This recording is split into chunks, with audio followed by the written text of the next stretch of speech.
Well, hey, Obi Joyful, I hope you guys are well. As you can see, I'm here in the sanctuary, and sometimes during the week it might double as a little bit of bike storage. You've probably noticed that these past few living room sessions you haven't been hearing from Scott and the First Peter series that he's doing. He's taking a little bit of very well-deserved time off in the next week and a half to spend some time with his family and kids while they're in town. So the privilege falls upon me today to share a little bit of a living room session message with you. And we are about to restart our series that we're calling Disrupted, taking a look at the prophets. And this week we're actually going to hear from Katie, and then the following week we're going to hear out of one of my absolute favorite books of the Bible, a short one, Old Testament prophet, Habakkuk. And if you have not spent any time in Habakkuk, I really strongly encourage you to do so. It's really an amazing, fantastic book. And one of the things I really like about Habakkuk is that there's not a lot known of him as a prophet, but what he presents is something very similar to what David does in the Psalms, and maybe he's almost like this Job-like character, not in that he has everything taken away from him, but in that he expresses these grievances that he has to the Lord. And they are grievances that are nothing new in terms of...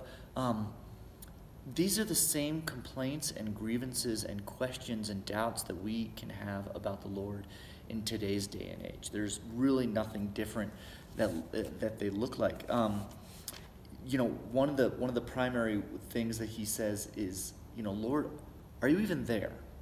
Are you even there? There's all this wickedness, there's all this evil that I see around me, and you don't seem to be doing anything.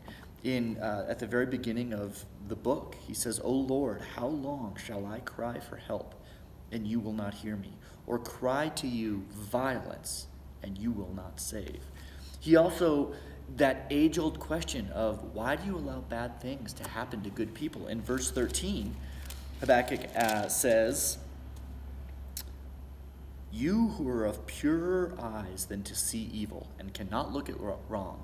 He's acknowledging God's characteristics. He's saying, you are so holy, you cannot even look at wrong. And yet, why do you look idly at traitors and remain silent when the wicked swallows up the man more righteous than he? These are grievances that resonated in his time and resonate in our time. These questions are the same questions that our culture and we as God's people even can have.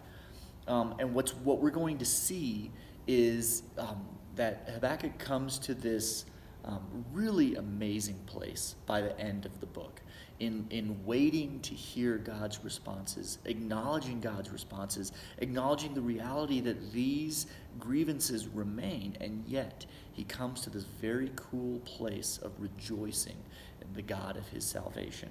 And so I would encourage you guys today, as you're journaling, maybe just spend a little bit of time in straight up honesty with the Lord and just write out some of those questions, some of those grievances, some of those doubts or fears that you have. Write those out in your journal. And then don't stop there.